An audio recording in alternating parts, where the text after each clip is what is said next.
Kai ina zuwa ina zaka je? Antina ne ta aike ni. Antin ka ce ta aike ka?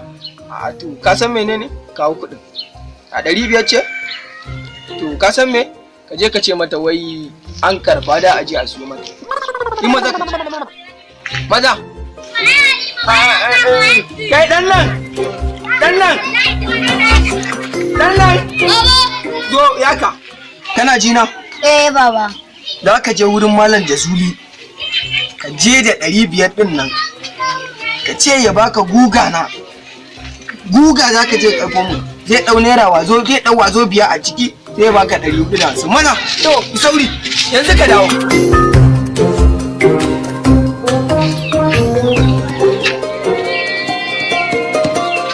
Kai ina kayan wankin da na aike ka. Ina tafiya kudin ya faɗi. Kudin na aka je kai?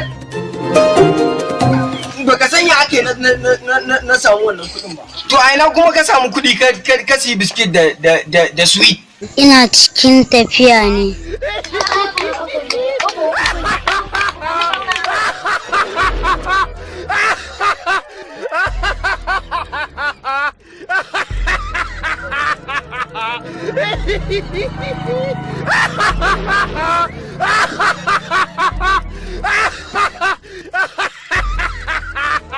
Na zo karban kayan babana ne. Yaron dan bana ko? Babanka ne aike ka? Daman na gama kenan ina jiran ya zo ya karba. Na kudin? Wallahi na yar. Aikin banza. Tafi ka bani guri. Aikin banza ba zan iya wannan wahalan ba. Shege. Daman baban shi macuci ne. Shekaran jiya ma ya cuce ni na mai guga bai bani kudi ba. Kana ganin shi shege kaman uban shi a gurin. Macuci.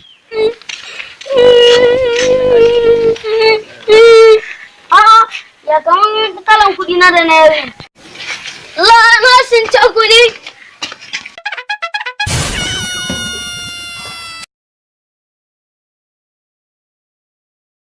Ina son biskit guda ɗaya da sweet guda biyu. Biskit ɗaya sweet biyu? To gashi. Sweet guda biyu? Canjin fa? Ka rike. Ya canji ka bar mun? To shikenan ai. Ani yanzu dama inda ba kasuwan nan ta kai mun ne daidai. Barin gudu ma kasu zo su ce in bada canjin. Haji yanda labarin ya kasance. Zo nan. Yau ba uban da zai hana ni baka kashi a gidan nan. To da ni zaka yi? Da ni nace da ni zaka yi? Wai wallahi na.